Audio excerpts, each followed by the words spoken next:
कभी कभी मसलन ये जो थे आपके क्या गुलजार देहलवी, इनके एक बड़े भाई होते थे जार दहलवी। क्या नाम था उनका?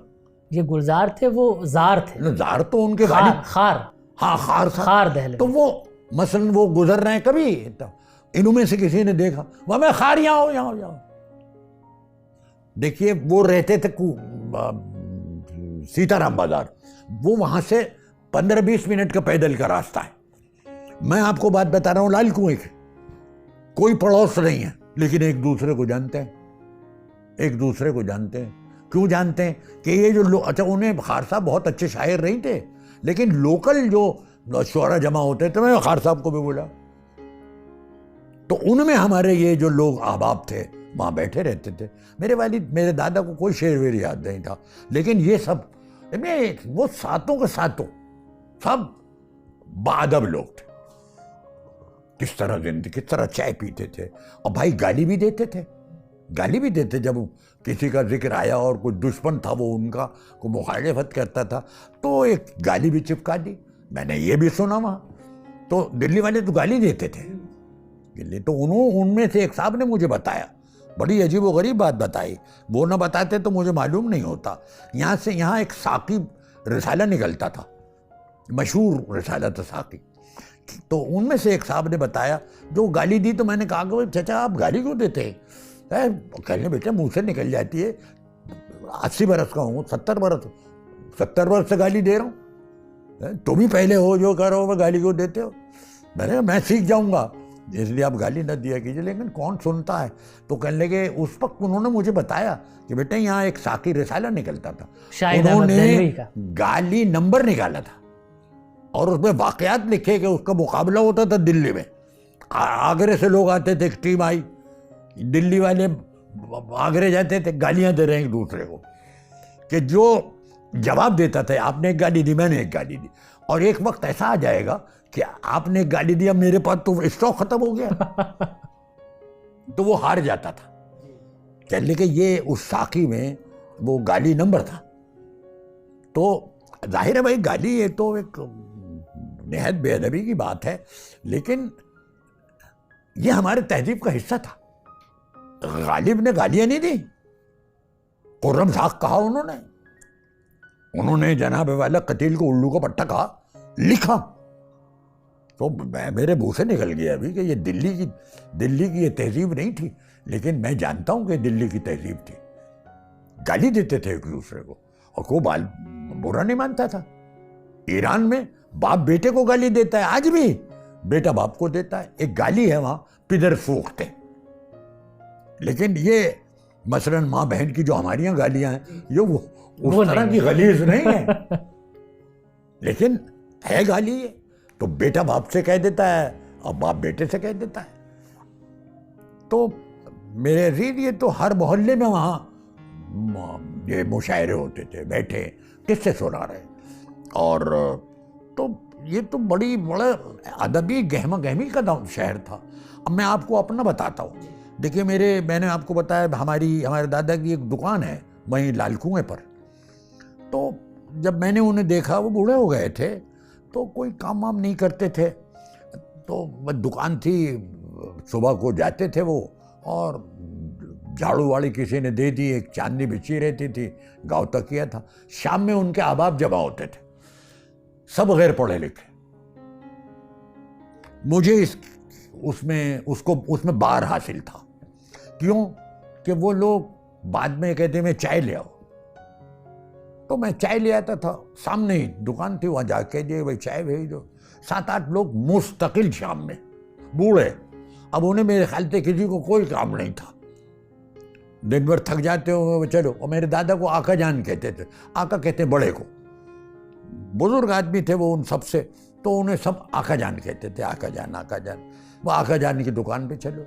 मैं इस वजह से वहाँ जाता था कि दादा कहते बेटे तुम आ जाना, कोई काम वाम हो तो पानी पिला दिया, चाय को कह आए।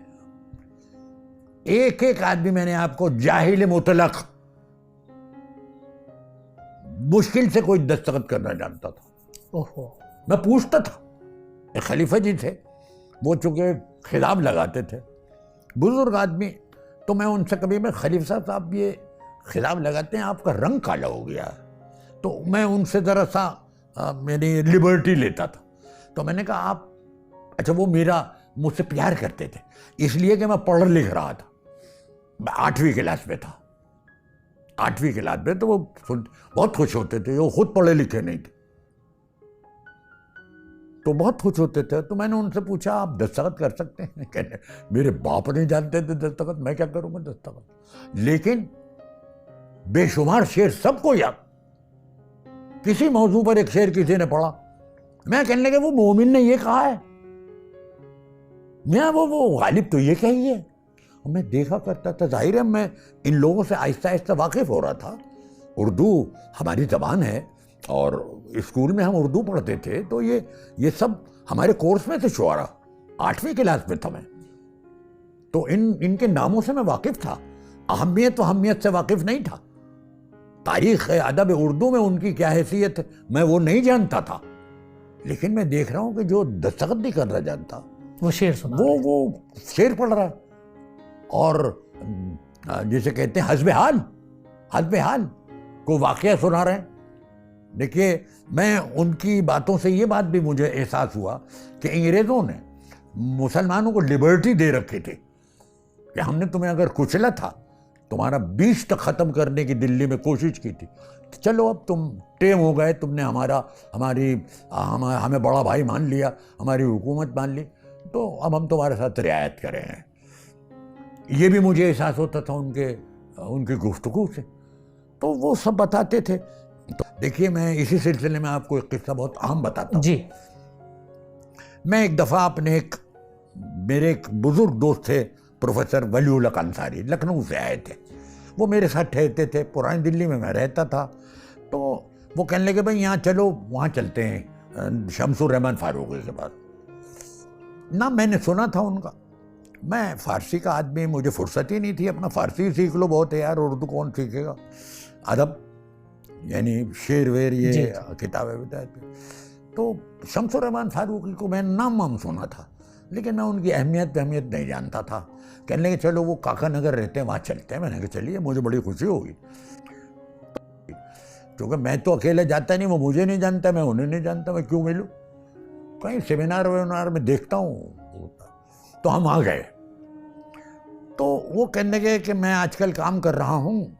भाई मैं बहुत जवान आदमी था उस वक्त, आप तो बुढ़ापे में देख रहे हैं। तो मैं आजकल ये जो कहा जाता है कि किस्से सुनाया करते थे 8-8 दिन, ये झूठ है। वो पढ़ते थे, मैंने भी सुना ये। मैंने कहा फारूकी साहब आप अपना थीसिस बदल लीजिए, आइए, हिम्मत कीजिए, आप मेरे घर आइए। मैं अब आपको एक ऐसे आदमी से मिलवाता हूँ, जाहिल मुतलक है, बावर्ची है, लेकिन बावर्चियों का सदर है वो दिल्ली के, औलाद थी नहीं उनकी कोई। तो कहने लगे मैं जानता था ये किस्से सुनाते, और मैंने कहा आज एक किस्सा सुना दिया। बेटे 8-10 दिन चलेगा, तू कहाँ आएगा, तू पढ़ता है, अपना काम किया कर, क्या किस्सा पिस्सा है। ये अहमियत जानते थे वो कि मैं तो जो सुनाऊंगा किस्सा होगा, ये पढ़ता है रात को बैठ के। तो वो डिस्करेज करते थे। मैंने कहा नहीं खालू, मैं आ जाऊंगा 1 घंटे के लिए। तो कहने बताओ क्या। मैंने कहा आप बताइए कौन कौन से किस्से याद है। मैं एक सांस में 10-12 बता देते थे। मैं हैरान होता था, गोरखर का, फला का, ये तो मैंने सुने जनाब, वो आप बड़ी पाटदार आवाज में, बराबर के 2-3 घर जो थे वो सब सुन रहे और महसूस हो रहे हैं। तो मैंने इन्हें शमसुर रहमान फारूकी को बताया कि आप कैसी बातें कर रहे हैं, आइए आप जहमत कीजिए, आप मेरे आइए, मैं आपको एक ऐसे आदमी से मिलवाऊंगा। कहने लगे भाई कल आ रहा हूँ। ये तो हैरत की बात है, आप क्या कह रहे हैं, मैं तो थीसिस है मेरा, ये तो छप जाता, मुझे बदलना पड़ेगा। वो आ गए, वलीउल हक अंसारी थे मेरे साथ। मैंने उन्हें पता बता दिया कि आप फुला जगह आइएगा, हम मिलेंगे दोनों। आ गए वो। खालू से मैं पहले कह चुका था कि खालू एक साहब आ रहे हैं ऐसे और आपको एक किस्सा सुनाना है। कहने बेटे आने दो, और एक गाली भी दिया, कहने फुला को आने दो, देखता हूँ क्या करेगा वो। खैर वो उनका एक तख्त था लकड़ी का, बैठे तो आप कपड़े ख़राब हो जाएं आपके। आ गए वो शमसुर रहमान फारूकी और टेप लेकर आए, रिकॉर्डर। अब मैंने खालू से मिले को, ये मेरे खालू है। तो उन्होंने कहा खालू, मैं भी अब इस वक्त आपको खालू ही कहूँगा। तो उन्होंने बताया आपने ये कहाँ सुना, क्या कहाँ सीखा ये? कहने सीखना वेखना क्या, ये फराज खाना जानते हैं? फराज खाने के सामने हमारी दुकान थी। यहाँ तो मैं बाद में आया, हमारे वालिद की वहाँ दुकान थी और फराज खाने के अंदर एक किस्सा गो थे और शाम में किस्सा कहते थे वो। तो जिस दिन हमें काम नहीं होता था शाम को, हम चले जाते थे, हमारे अब्बा एक आना देते थे हमें कि बेटे वो किस्सा सुनने के बाद दे देना वहाँ। तो कहने लगे वो मकान आज भी है, वहाँ वो किस्सा गो रहते थे। वो नीचे का मकान था उनका, अंदर औरतें चली जाती थी, बाहर चांदनी बहुत साफ सुथरी बैठी थी और वहाँ दीवार में ताक थे। तो वो असर के बाद किस्सा शुरू करते थे, हो कोई या ना हो। अच्छा। हाँ, अब कहने सुनने वाले हैं, किसी दिन 7 8 है, 10 है, 12 है, 15 है, कभी कोई नहीं है। तो वो अपना किस्सा जहाँ छोड़ा वो सुना रहे और आगे कोई भी नहीं बैठा हुआ, सुनने वाले नहीं, वो सुनाते थे। गरीब बात। तो कहने लगे जनाब मैं वहाँ जाता था, ये किस्सा सुनता था और जब हम उठते थे तो जो जितनी जिसकी यानी हैसियत थी वो उन ताकों में पैसे रख देते। अच्छा। यही उनकी आमदनी थी। कहने लगे मुझे 20 किस्से याद है फारूकी साहब, आप सुन नहीं सकते। अब उन्होंने कहा चलो सुनाइए आप। तो उन्होंने कहा बताइए कौन सा। तो उन्होंने कहा आपको कौन सा याद है? कहने में मुझे 20 याद है। तो मैं एक नाम बताया तो उन्होंने एक किस्सा सुनाना शुरू किया। साहब वो पाटदार आवाज़, वो बहुत बुजुर्ग हो गए थे लेकिन क्या पाटदार आवाज़ में उन्होंने 10-15 मिनट जो सुनाया बगैर किसी तवक्कुफ के, रवानी के साथ। तो फारूक साहब तो यूं बैठे हुए देखते रहे। कहने लगा खालू बस हो गया, आपने मुझे बहुत बड़ी एक तारीखी गलती करने से बचा लिया। मेरा ये थीसिस था कि ये जो कह रहे हैं 8-10 दिन याद हैं लोगों को और सुना रहे बगैर देख, ये लॉजिकल और ये तबीयत के, इंसानी तबीयत के, फितरत के खिलाफ है। कहने लगे मैं सब बात काटूंगा, ये मैं लिख चुका। ये था अदबी माहौल दिल्ली का। जी, बहुत उम्मीद है। देखिए आप जानते हैं दिल्ली तो उर्दू का घर है। बिल्कुल। हालांकि लोग कहते हैं कि भाई उर्दू दिल्ली में नहीं पैदा हुई है, और फिर 2 स्कूल बना लिया इस तरह के, भाई एक लखनऊ स्कूल है, एक दिल्ली स्कूल, फिर एक दक्कनी उर्दू भी है। मैं एक बात आपसे अर्ज करूं, ये एक तारीखी हकीकत मैं आपसे अर्ज कर रहा हूं, अब गौर कीजिएगा इस पर। मुगलों से पहले जो यहाँ ममलूक खानदान था, फिर खलजी थे, तुगलक थे, फिर उनके बाद मसलन ये लोधी आए, फिर सैयद आए और कौन कौन आया। मरकज दिल्ली था सियासी। बाहर जितनी हुकूमतें थी, स्टेट थी हमारी, वहां गवर्नर आम तौर पर दिल्ली से भेजा जाता था। यह भी होता था कि लोकल आदमी रखा जाता था, गवर्नर आप हैं हमारे यहाँ, लेकिन बड़ी तादाद ऐसे लोग होंगे जो दिल्ली से जाते थे। ये गवर्नर दिल्ली से जाने वाले दक्कन में भी, वो सब अपनी तहजीब लेके अपने साथ जाते थे। वो यहाँ एक जबान बोलते थे। फारसी हिंदुस्तान में बातचीत की जबान कभी नहीं रही, बिल्कुल अदब की जबान थी। अबुल फजल ने लिखा कि यहां फारसी में कोई बातचीत नहीं करता। जब वो दफ्तर में आते हैं तो हम फारसी बोलते हैं, औरत तो जानती ही नहीं। और तब फारसी आलिम औरतें जो चंद थी वो फारसी जानती थी, लेकिन घर में हिंदुस्तानी जबान बोली जाती थी।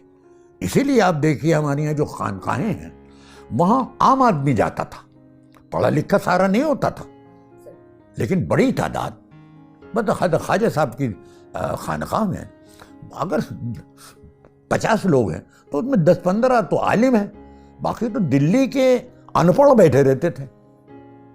वो फारसी थोड़ी जानते थे, लेकिन वो फारसी में गुफ्तगू करते थे। उनके मलफूजात फारसी में हैं और वो मलफूजात हसन सिद्दी ने मुरतब किए हैं। और वो कहता है कि जनाब ये तो वही ज़बान है जो मेरे ख्वाजा, मेरे मुर्शिद बोला करते थे। मैंने तो हूबहू वही ज़बान लिखी है, तो फारसी में बात करते थे।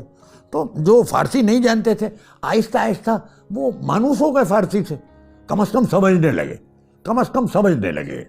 तो ये सूरत हाल थी यहाँ।